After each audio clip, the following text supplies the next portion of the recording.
Assalamualaikum warahmatullahi wabarakatuh. Kembali lagi dengan saya Siti Nuraminah, mahasiswa akuntansi Universitas Muhammadiyah Tangerang. Di video kali ini, saya akan menjelaskan tentang cara atau tutorial uji coba validitas dan reliabilitas dengan menggunakan aplikasi SPSS.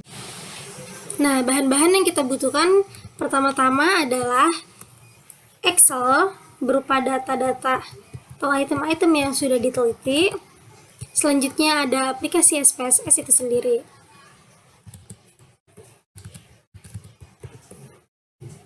Uji validitas Pearson Product Moment berguna untuk mengetahui kevalidan atau kesesuaian kuesioner yang digunakan oleh peneliti dalam mengukur dan memperoleh data penelitian dari para responden.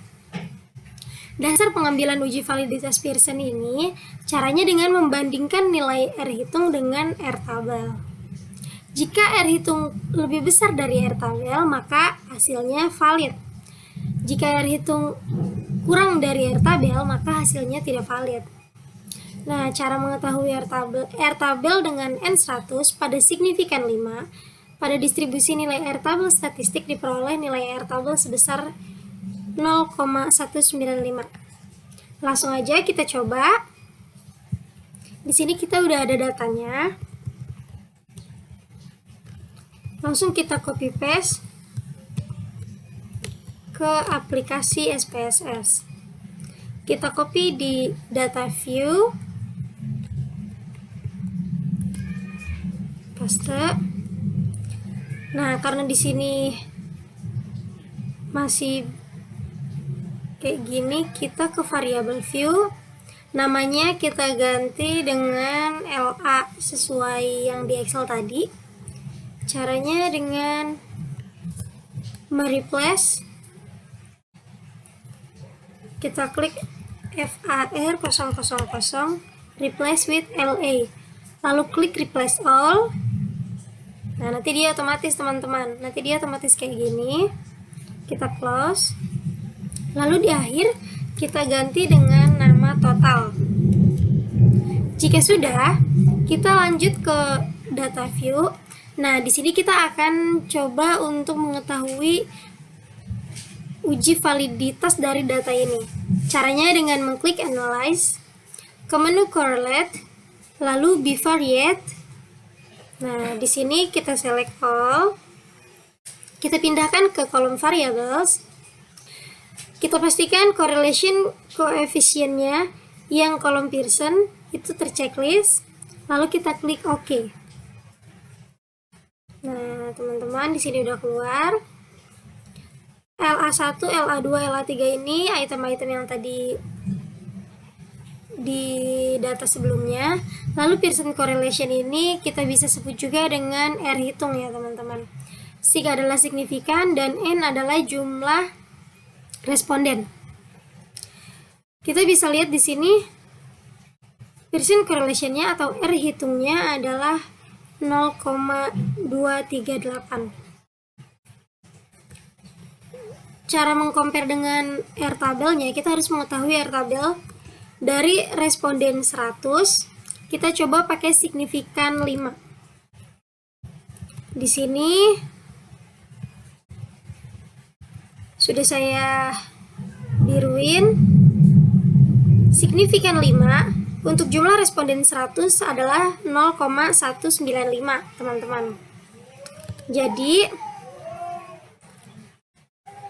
R hitung lebih besar dari R tabel.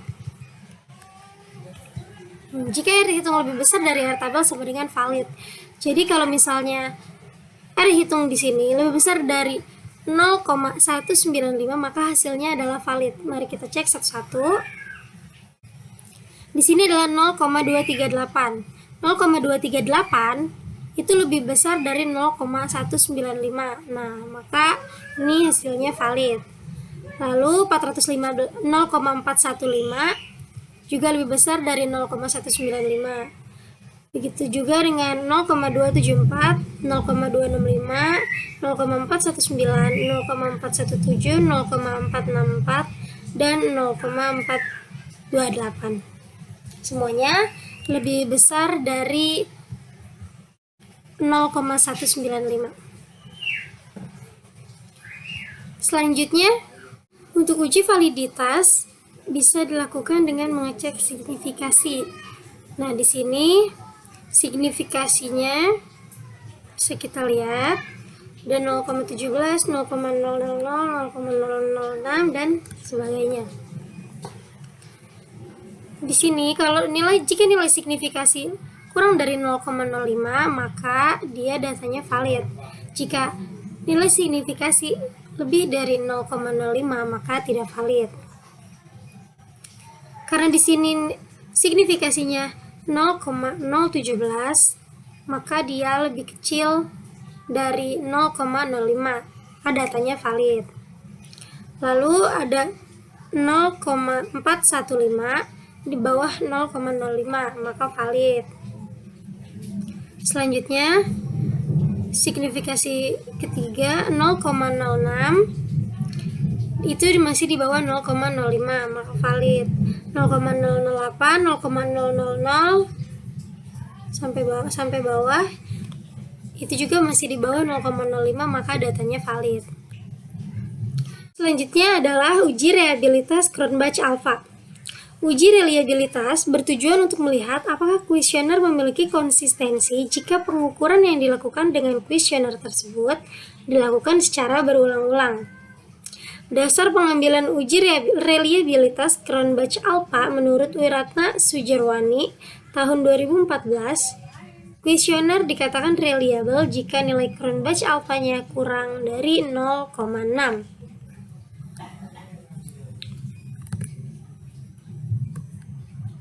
Lebih besar dari 0,6 ya. Nah, di sini kita coba untuk melihat apakah data ini sudah reliable atau belum. Caranya dengan klik analyze, lalu kolom scale, klik reliability analyze.